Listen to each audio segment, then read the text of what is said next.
Well, the process server illegally entered our house. Under Alabama law, that's a very dangerous thing to do, because under Alabama law, if you've got someone who does not have a legal right to be in your house, who enters it without your permission, you have the right to kill them on the spot. We have, our home is our castle law, and a lot of places around the country may not have that, but in Alabama, you have the right to defend your home because it is your castle. And so this man should never, never have gone into our home or any other home to serve process. If he is outside, that's fine. He can walk onto our property, that's fine. But you do not go through one of the doors. And he went inside our house 12 feet and literally scared my wife to death by suddenly appearing out of nowhere as she's opening up her car door. Now, she's a grandmother of 10. What would have happened if one of our grandchildren had been in there? What would have happened if she had had her Glock 19 with her at that point in time, was so scared that she thought this was a murderer or a rapist or a robber or a burglar or something like that and started shooting? What would have happened if he started shooting back? That's why we have laws in this state making this a criminal trespass in the first degree with a penalty up to a year in jail and a penalty up to $6,000, because we don't want people walking into other people's homes uninvited. What was going through your mind at that time? Well, when I opened the door and saw him there, I had just driven into an empty garage, and all of a sudden there was a man standing right there holding a cell phone, videotaping me. It was about 2 feet away from my face. And as Mo said, I was terrified, startled at first, then terrified, realizing it's a man, not knowing who it is.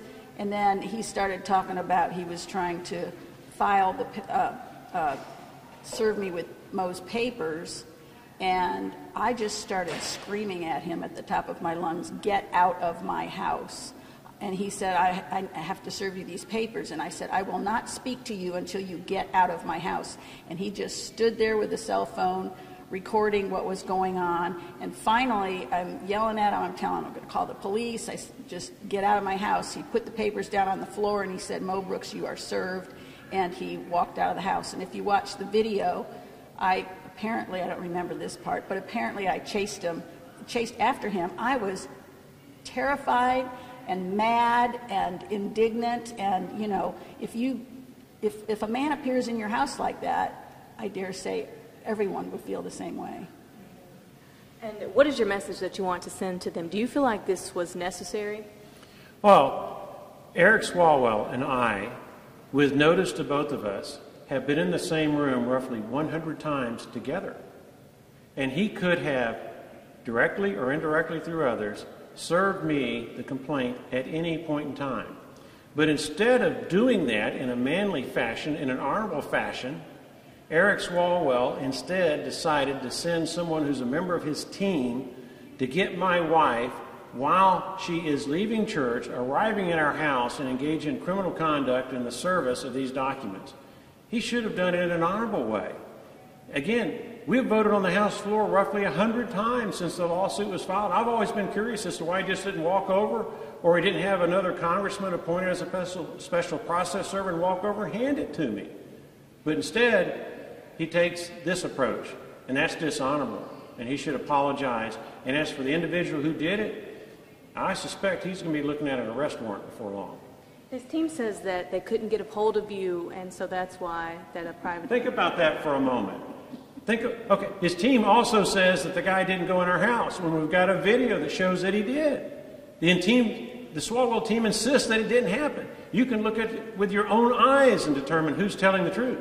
Now, you can look at the congressional record. How many times have we had votes on the House floor called since the Swalwell lawsuit was filed? It's in the neighborhood of 100. That's 100 different opportunities where Eric Swalwell is getting notice in advance that Mo Brooks is going to be on the House floor voting. Now, who's telling the truth under these circumstances? I think the evidence is pretty clear and overwhelming that just as Eric Swalwell has filed a lawsuit that has at least 50 different lies and deceptions in it that I counted very quickly since I got this complaint, that he and his team are lying about whether they could have very easily have served Mo Brooks in a more honorable way, just as they lied about Russian collusion for 2 years, and just as they lied about the impeachment scam that they inflicted on Donald Trump 2 different times. That was my next question. Despite the video, they're saying that he did not enter the home or even attempt to enter the home. What is your response to that? Well, I encourage people to look at the video. What the Swalwell team is saying is laughable. Maybe they don't understand that in Alabama, a garage that is a part of the house is the house, much like a bedroom that is a part of the house is the house. In Alabama, the law is very settled. If you've got doors that you have to penetrate or windows you have to penetrate in order to enter into that dwelling, that is a part of the house. And our garage has doors you have to penetrate. It's not a carport. It's not open. It's a closed environment that is attached to our kitchen. Law is very clear on that. I want to see them argue that defense. That's only going to affect how much time the guy's going to spend in jail or how much of a fine he's going to pay. The police have told us quite plainly that this is a criminal offense, and we're relying to some degree on their advice. But I've also looked up the Alabama Criminal Code on trespass in the first degree, and it is a misdemeanor to enter someone's dwelling. And it's a Class A misdemeanor, which means up to a year in jail and up to a $6,000 fine. And we're going to pursue it.